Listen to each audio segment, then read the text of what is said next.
आप क्यों परेशान हो और आपका आज आना किस लिए हुआ, बताइए पूरी बात।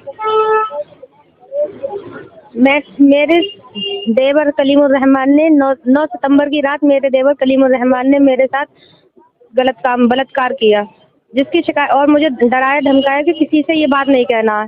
सुबह को मैंने अपने ससुराल वालों से उनकी शिकायत की, तो 10 सितंबर की सुबह को मैंने जब शिकायत की तो उन लोगों ने मुझे बहुत बुरे तरीके से मारा।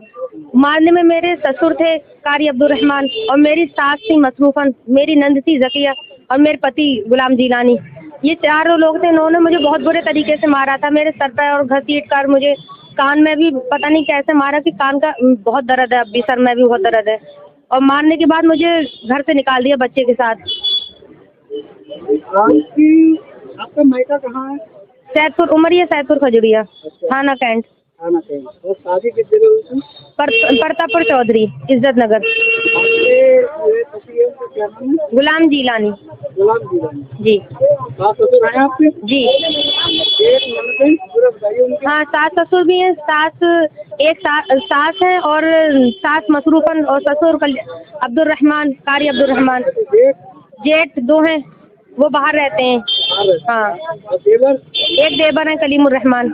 अच्छा, तो आपके साथ जितनी घटना करी वो कौन है? कलीमुर रहमान मेरे देवर। अच्छा, देवर जी। वो भी वहीं रहते हैं आपके पास ही में? जी हाँ, एक ही घर में रहते हैं। एक ही घर में रहते हैं। तो अलग अलग घर नहीं है, एक ही घर है? घर तो मेरा अलग था, सामान मेरा दूसरे घर गया था, लेकिन उस घर में मुझे रखते नहीं है वो लोग। ये कहते हैं कि सब साथ में रहेंगे, तो मुझे अपने साथ वो लोग रखते थे। तो शादी में कितना समय हो गया?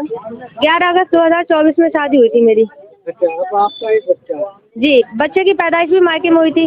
वो जब मैं 4 महीने की प्रेग्नेंट थी तब मुझे छोड़कर आ गए थे मेरे मायके, और बच्चे की पैदाइश भी मायके में हुई। सारा खर्चा मेरे अब्बू ने किया। इस दौरान अब्बू ने काफ़ी लोगों से मदद मांगी थी कि मेरे बेटी को बुला लें, वो मेरे ससुराल वाले, लेकिन मेरे ससुर ने बहुत बड़े लोगों से मदद मांगी थी, लेकिन मेरे ससुर जो हैं उन्होंने किसी की बात नहीं मानी।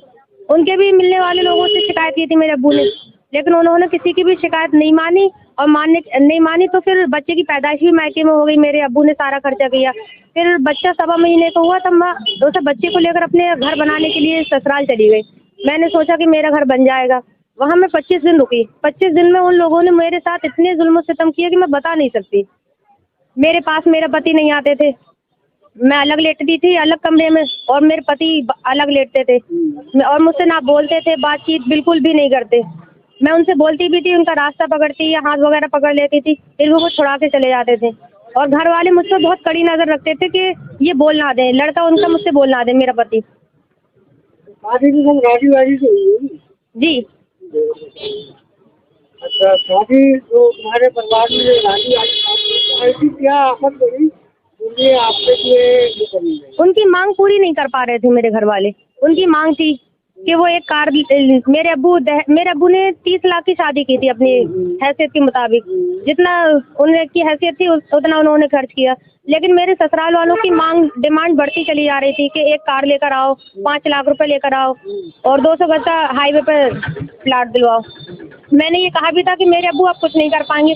छोटी डिमांड उनकी पूरी कर देते थे।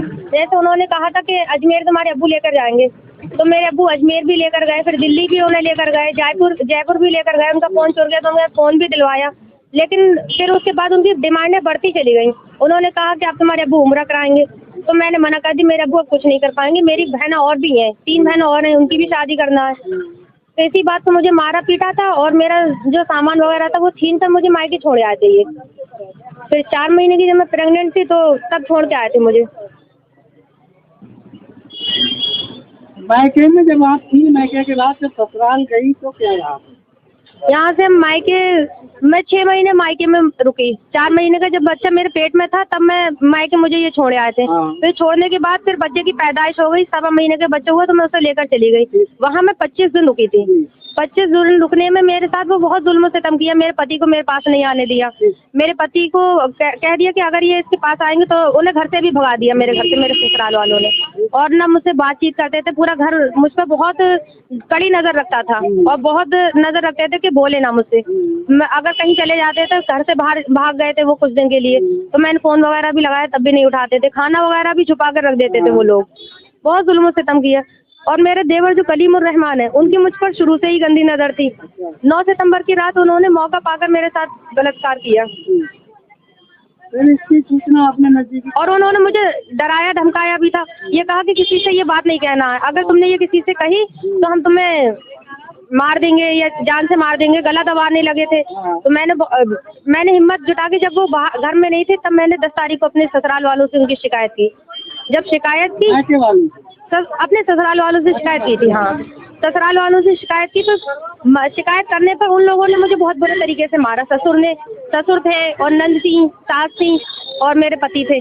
घर से निकाल दिया। हाँ, और मारने के बाद घर से निकाल दिया। बहुत मुझे मारा था, मेरे हाथों में भी चोट आई थी, सर फुल गया था और सर में गुम चोटें बहुत आई थी, जिस्म में भी चोटें आई थी, कान में मेरे अब भी दर्द है, कान में भी चोट आई थी, मेरी बाली भी टूट के गिर गई, मिली भी नहीं कान की बाली। तो देवर ने आपके साथ ये घटना कारित की थी? जी, 9 सितंबर की रात। उसके बाद आपने चौकी थाने में इतला दी होगी? जी, 12 सितंबर को। होगा उसमें? मुकदमा तो हो गया है, लेकिन पुलिस अभी तक कोई कार्रवाई नहीं कर रही है। कार्रवाई नहीं कर रही। जी, मुकदमा हुए कितना टाइम हो गया होगा?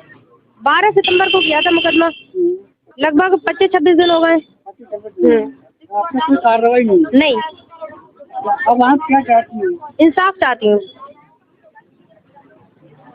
बरेली उत्तर प्रदेश की खबर क्या कहलाती है, ये स्क्रीन पर आप सभी ने देखा ही होगा। आदाब, मैं हसरुद्दीन, आप देख रहे हैं जलाल न्यूज 901 टीवी चैनल के द्वारा साक्षात्कार कराया हमने इस खबर के साथ। तो उम्मीद करते हैं आप सभी के लिए खबर अच्छी व उपयोगी लगी होगी। तो एक आगाज़ ज़रूर कीजिएगा, चैनल को लाइक शेयर सब्सक्राइब घंटी वाला बटन ऑल करना ना भूलें, जिससे हर नोटिफिकेशन आप तक पहुंचता रहे और हमारे लिए एक सहानुभूति हौसला अफजाई मोटिवेशन मिलता है। उसी मोटिवेशन के साथ हर रोज़ तरोताज़ा खबरों को लेकर आपके बीच उपस्थित होते हैं। मेरा खबर दिखाने का, बताने का, समझाने का मकसद रहा लोगों के लिए जागरूक करना, ना कि किसी की भावना के लिए ठेस पहुँचाना। खबरों में हमारे साथ बने रहने के लिए हमारे चैनल जलाल न्यूज 901 के लिए सब्सक्राइब करें, जिससे तमाम छोटी बड़ी खबरें आसानी से मिल सके। जय हिंद।